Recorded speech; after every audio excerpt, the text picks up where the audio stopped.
Good afternoon, everyone. Sorry, I'm looking a bit wet again. Coming out of my shower. Okay. So, hi, we are here to talk. Hello, Donald. Thanks for joining. We are here to talk about gaming and esports just now. Let me just put YouTube live just in progress. So this live webinar is recorded, and we will, in due course, prepare an edited replay version for those of you who want to watch it in replay. Okay, so I'm trying to see whether we are live now.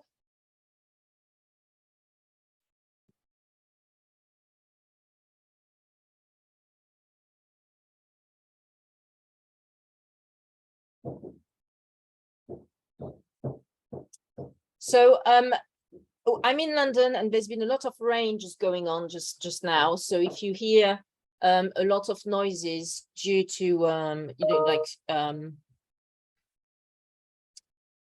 rains and the thunderstorms and stuff like that, it's kind of normal. It's just because it's been raining a lot this afternoon.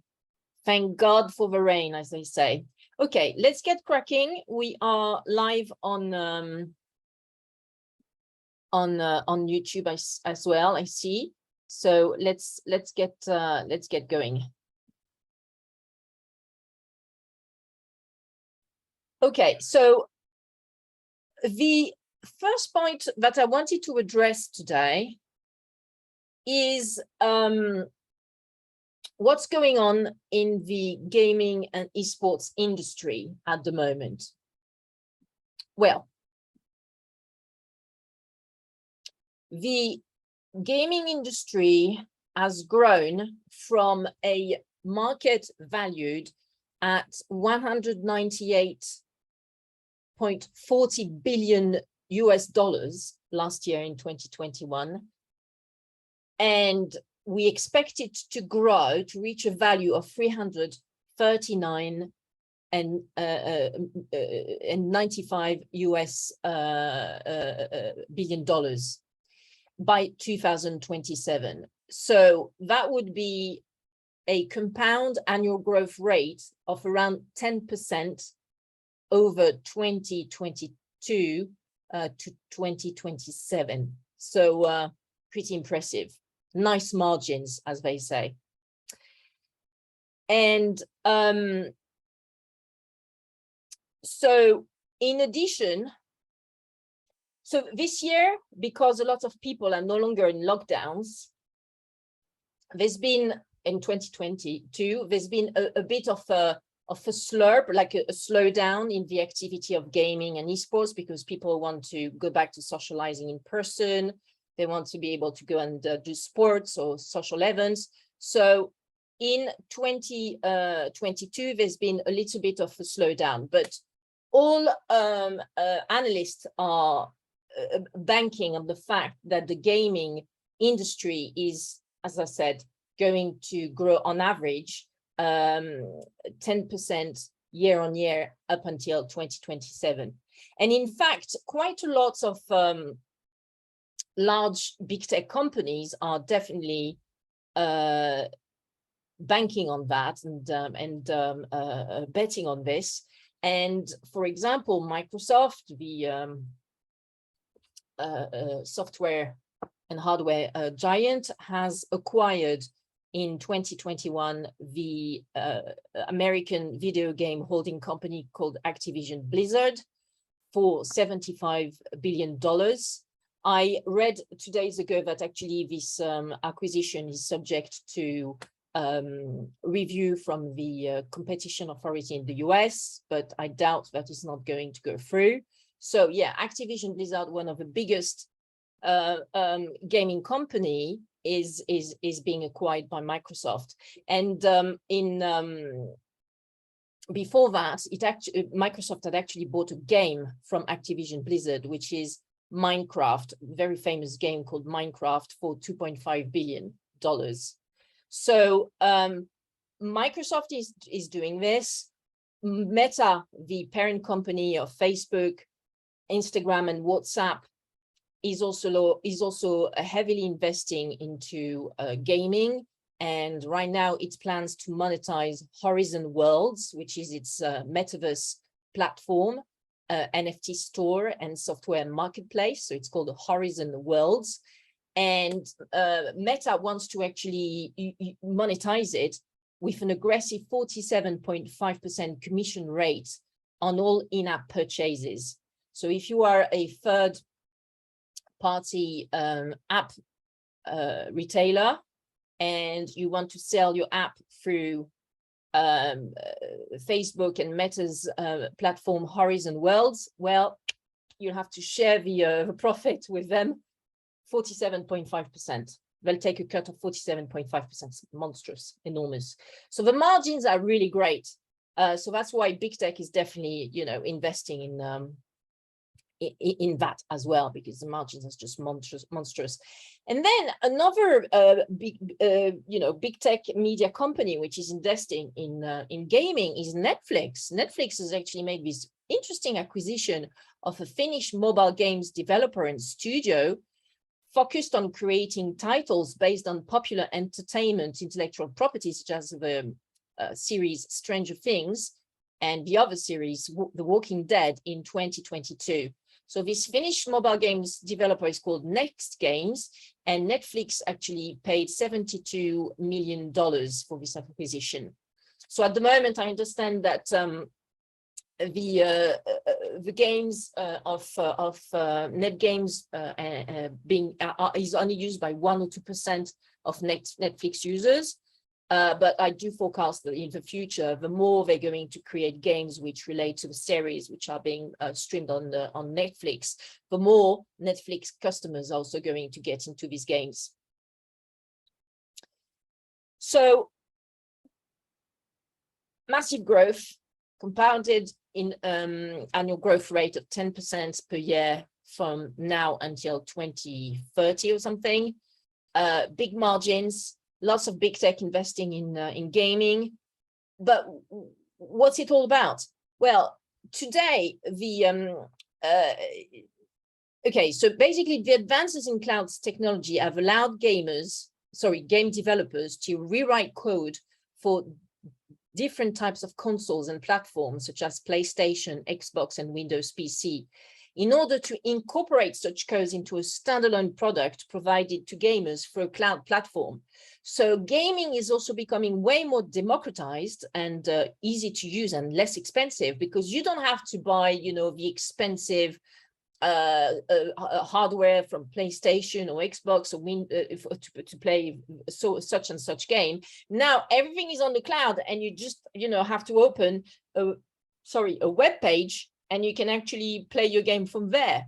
So at max, you'll just have to invest into a sort of gamer's mouse, or also perhaps a gamer's keypad, and that's about it. And off you go, you start playing. So the hardware installation, the hardware expensive to start being a proper gamer, are also getting minimal, because this cloud technology is really allowing more and more people to get onto the gaming world and onboard the gaming world without paying too much money for it. And also, what is great with the cloud technology, it means that you can actually play in network with your gaming mates based in America, in France, in Africa, in Asia, all at the same time, because everything is linked, through these networks, because it's all on the cloud. And so this is what is really great, that these online video gaming platforms and great game creation systems such as Roblox and Fortnite, they allow gamers to play together in networks wherever they are based in the world. And gamers can even play games live to an audience. And yes, there is an audience for this. Lots of people are interested in watching gamers playing their games, you know, and they just go on popular video game live streaming platforms such as YouTube Play and Twitch, and these audience members, they just watch like super great gamers playing the games. So this fosters entire and creates entire streaming communities of gamers and viewers who are built via these streaming communities, who interact together via chats, via micro-delivered messages on the platforms, via social media, etc., etc. So that's also why big tech is really interested in investing in the gaming and sector, because they know that there's going to be a sort of domino effect. More software is going to be used by the gamers and the viewers of the gamers. Then it's going to have a positive effect on social media. Then it's going to have a positive effect on e-commerce, because then they will want, the gamers will want to buy, you know, the great NFTs and non-fungible tokens, NFTs, or they will want to buy also accessories for their gaming avatars. And so, you know, it's just like a ball rolling. The ability, the potential income streams is the potential of income stream is endless, because you can make money from social media, from the software, from the hardware, from the e-commerce sale, and etc., etc. So in 2015, there was a reported community of 1.99 billion people who were considered to be active gamers, 1.99 billion people in 2015. And this number has grown and has reached 2.96 billion in 2021 worldwide. So as I said before, due to the end of the lockdowns and when we are now in a pre-pandemic world, so perhaps it has stayed at this level of 2.96 billion in 2022, but I think it's, you know, it's just almost certain that growth is going to resume the more great games are going to be launched in the market. Okay, and at the moment, lots of IP and investments are being poured to create even better games and an even more exciting community, as I'm going to explain now. So yeah, so this year in 2022, there's an expectation that the number of people who play digital games, whether via console or computer or mobile device, is going to go beyond 3 billion people. Personally, I don't play games because I think it's quite addictive, and I'm not particularly interested in addiction, but you know, I may come to it one of these days. You know, if I watch a film or a series which has great characters in there, and then a game and a world is created with those characters, it's possible that even me, and at my age and stuff, and with my gender, I might be at some point interested. I don't really start at all. So, okay, so that is what is happening in the gaming industry at the moment in terms of latest advances and trends in relation to esports and virtual sports. So these advances matter because every game developer, tech company sees this as a money generating machine. So what is the current state of play with respect to resolving disputes in the esports and virtual sports sector and in the gaming industry in general? Okay, so now we are introducing this concept of esports and virtual sports. So let's define this in a more precise manner, so that everybody is on the same page. Well, so within the gaming sector, there is a type and genre of games which is going from strength to strength, which is called sports games, also called esports. So the E for esports comes from economic rather than electronic.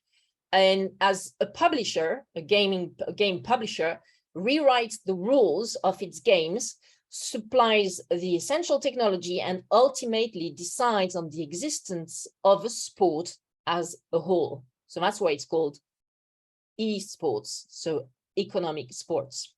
So sports games, to a degree, are self-defining. So they include games such as MLB The Show, which focuses on baseball. So that's for our North American audiences. We also have another sports game called the Madden series, which relates to American football. And of course, there's FIFA Online, which relates to what us Europeans call football, or in North America, you would call soccer. And FIFA, I think, is probably one of the most famous worldwide, FIFA Online. And so as competitive video games continue to integrate into popular culture, global investors, consumer brands, media outlets, and consumers are all paying attention to the rising popularity of esports.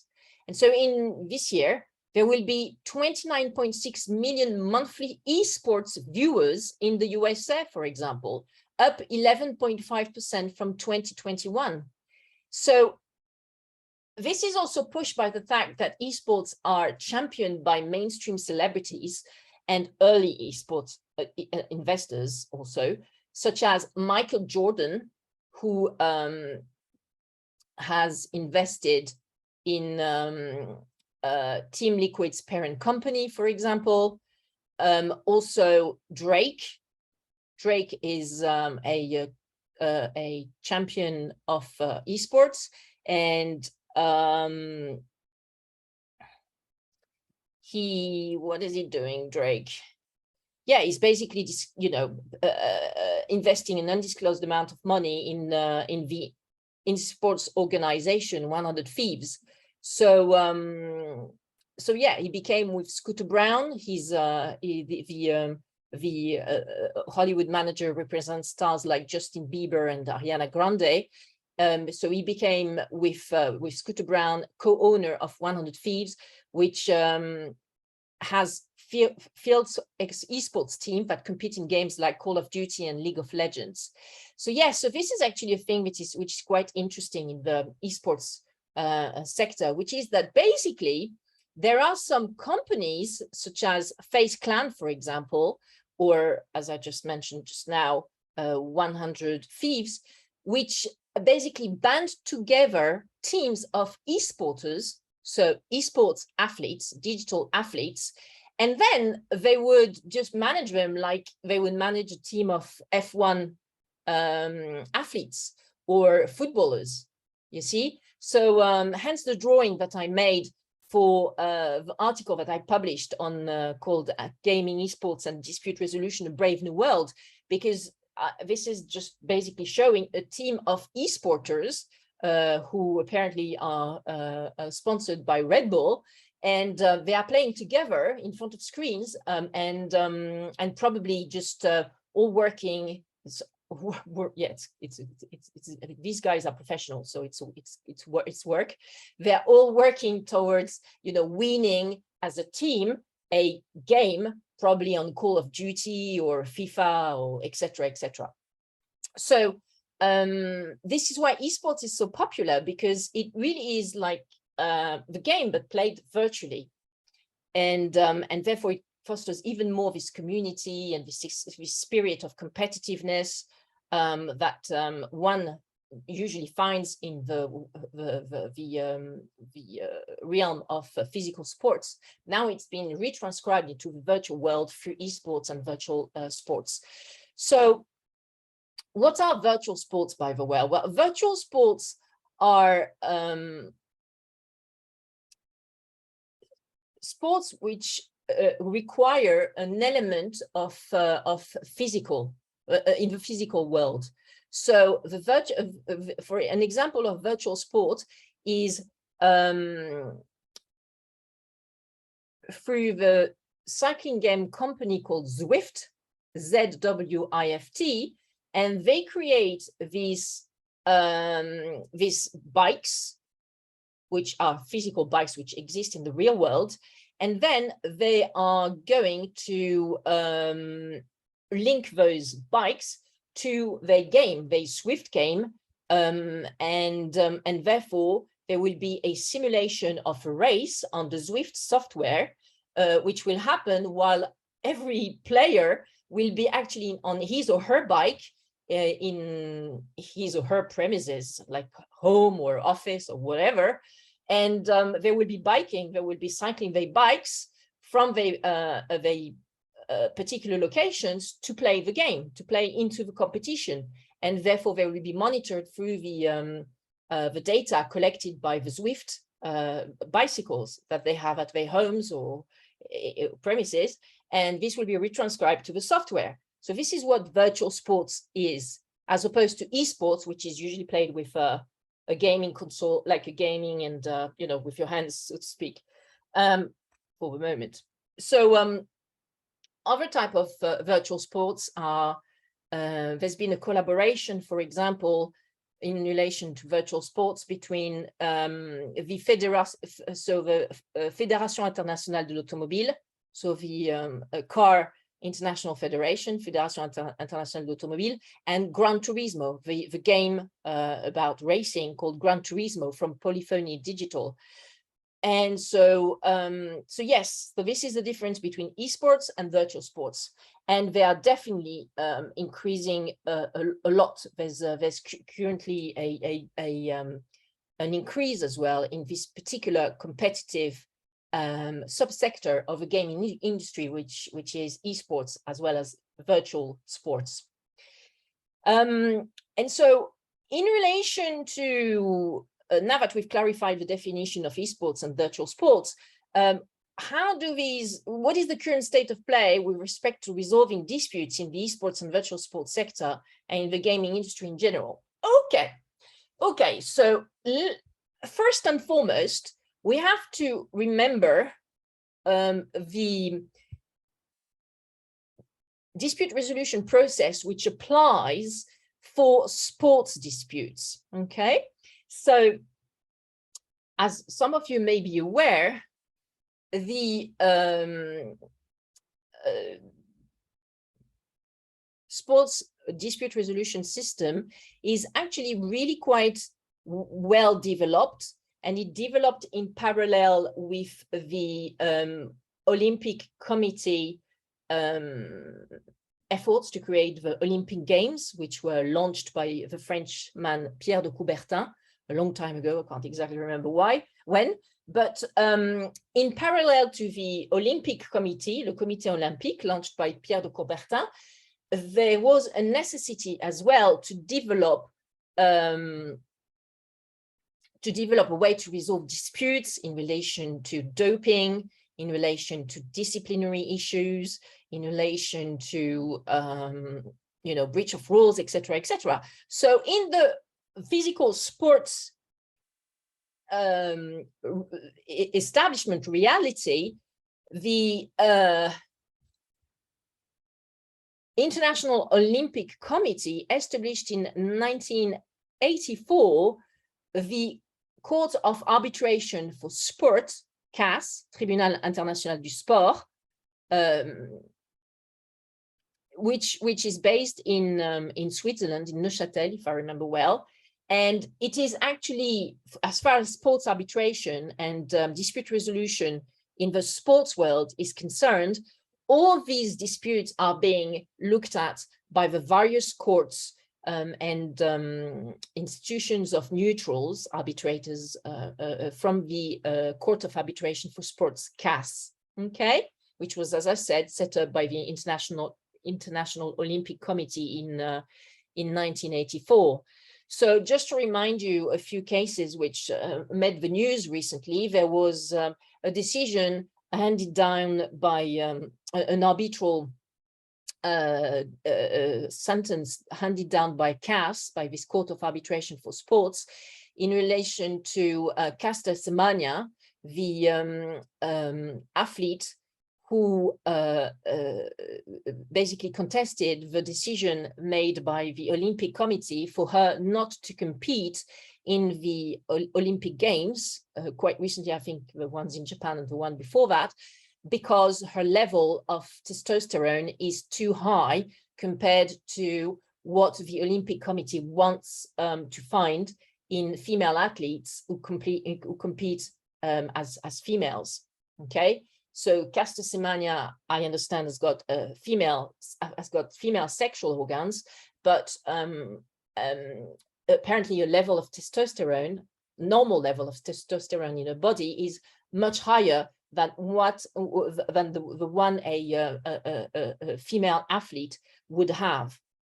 I think she was just born this way, but it is what it is. So according to the International Olympic Committee, this means that it is not possible for her to compete as a female with other female athletes.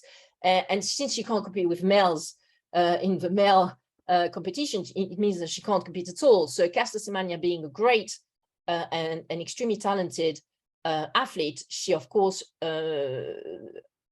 escalated her dispute to CAS, which actually I think handed down a decision in not in her favor. I will in due course also write an article and do some research about that, but one step at a time. So this is an example of one recent sports arbitration decision that was dealt with by CAS. Okay, so now we know that for sports disputes relating to disciplinary issues, doping, contractual issues, also contractual issue with sponsors, with teams, with managers, that goes to CAS in Neuchâtel, in Switzerland. But what happens with esports and virtual sports? Well, that's one of the areas that I have been looking at in my recent article published last week, on which I sent out a newsletter, and that you can read should you decide to become a subscriber to our annual plan. You can find this on the website. And for the moment, the esports and virtual sports sector are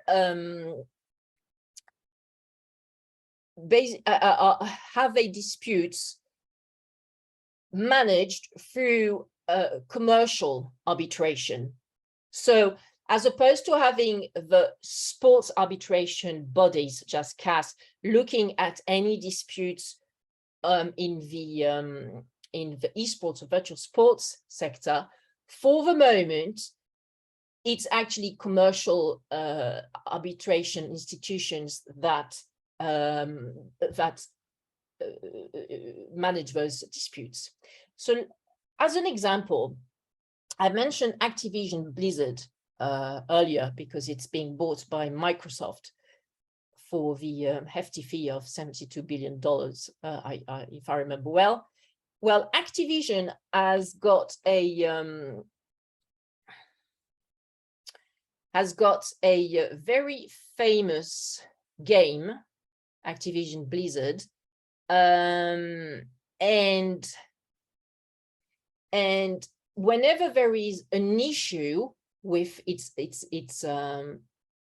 esports athletes or their handlers, Activision Blizzard says, okay, we're going to apply the terms of a Blizzard International Dispute Resolution Policy, which you actually signed up to when you decided to become a gamer for my game. In this Blizzard Entertainment Dispute Resolution Policy, the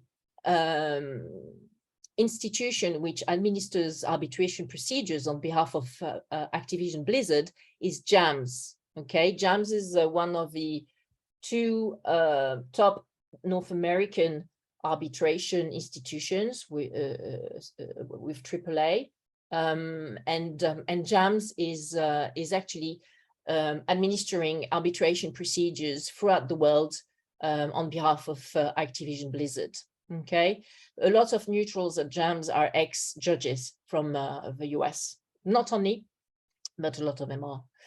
I still haven't accepted me as a neutral yet, and I am very annoyed, and I made it clear to them. But anyway, one thing at a time, and I'm sure one day I will also become a JAMS arbitrator. But having said that, Activision Blizzard is the JAMS is the arbitration institution that looks after all the arbitration issues, the dispute resolution issues that Activision Blizzard has. And what is quite interesting is that in terms of these disputes, you could have some disputes relating, for example, to doping or digital doping. So what do I mean by that? Well, there's been a case recently relating to digital doping, which I would like to mention. So it's very difficult to prove digital doping because due to its sophistication. However, in certain instances, the case of digital doping is just so blatant, so obvious that developers can only swiftly and strongly, start a dispute resolution procedure with the doping players. So during the first edition of the British Cycling Zwift e-racing championships. So I mentioned earlier that Zwift was this company which was creating all these e-bikes, these bikes which are linked to software, and then you can actually do all these competitions online while you are biking on your bike from your home or or work or whatever, wherever you've got your bike stored. And at the same time, you compete online with other players who are around the world. Okay, so this is managed by Zwift, and Zwift has actually partnered up with the British Association of Cyclists, and they have created this British Cycling Zwift e-racing championships. And during the first edition of these championships, the winner, Cameron Jeffers, used an algorithm to record inconceivable performances on his connected bike. That's it. That's what it's called, a connected bike, Zwift connected bike. And Cameron led the game to believe that he could pedal more than 200 kilometers per day. Okay. In his best days, pre-cancer, I suppose, Lance Armstrong, the top cyclist in the world, at the peak of his career, pedaled 177 kilometers per day. And Cameron Jeffers, with his crazy algorithm, pretended that he could actually pedal 200 kilometers per day. And that gave Jeffers an advantage, a way to unlock the use of a better virtual bike from Zwift. Okay, so Jeffers just manipulated the software like this through this algorithm. And so that's how he became a winner of the first series of a British Cyclist Zwift e-racing championships. So that matter went to arbitration because obviously it was pretty blatant that Jeffers could not pedal 200 kilometers per day. And British Cycling actually ruled that Jeffers would be banned for manipulation of pre-race data to gain an unfair advantage via in-game equipment. And he only got a 6-month suspension and a fine of 250 pounds sterling, which is around 280 euros, which is nothing. And it really is nothing, because I compare this with another case where there was also a disciplinary dispute, which as I explained before, is usually managed through gaming publishers using auto-regulation, or as well as these arbitration institutions. And Tencent is the Chinese company, which is it's a behemoth. Tencent is a Chinese behemoth in telecommunications, and among one of their assets, they have this game developer called Riot Games, famous game developer. Okay, which is basically, by the way, an American company, but they acquired it, and so Riot Games now belongs to Tencent. So it's under very sort of Chinese ruling system, which is, communist, pretty strong and tough. And Tencent, Riot Games, has got this really famous game called Leagues of Legends, and in the end user license agreement, Riot Games provides that any doping or disciplinary or contract breach issue is to be dealt with by the online dispute resolution from the European Union, which is in place for EU members, and the Singapore International Arbitration Committee for Southeast Asia, and JAMS that I mentioned for the rest of the world, except in Brazil. Okay, so in 2021, Riot Games, owned by Chinese Tencent, actually enforced its disciplinary rules by permanently banning, not buying, Vietnamese professional esports player Min Loc from its game League of Legends, following some comments deemed offensive about COVID-19 made by Min Loc during a stream. So I think that Min Loc more or less said, oh, well, that's quite good, actually, that quite a lot of players on League of Legends have got COVID, because then it means that it's easier for me to win. Something along those lines, I think. And then it was permanently banned from League of Legends, as well as any other games from Riot Games, by Riot Games and its parent company, Tencent. So, yeah, I think Jeffers got off the hook very lightly with his £250 fine, further to the to his digital doping on the British Cycling Zwift e-racing championships. So coming back to my original point, which was, what is the current state of play with respect to resolving disputes in the esports and virtual sports sectors and in the gaming industry in general? Well, at the moment, and unlike physical games, the disputes are being managed and decided by auto-regulation, and also by referring to the terms of the end user license agreements that any gamers has to sign before being able to play the game, over esports, over virtual sports. And this means of resolution are through commercial arbitration, which are managed by these various bodies that I mentioned. So either the CIAC in Singapore, or JAMS for the US, North America, the rest of the world, or the online dispute resolution system if the gamer is based in the European Union, or also I've seen, the Hong Kong International Arbitration Association as well for some games, such as Fortnite. I think Fortnite, uses HKIC for to resolve contractual disputes with esports athletes and their eventual handlers. So there is the Olympic Committee has started to actually speak to the sports federations around the world by saying, guys, you need now to think about how your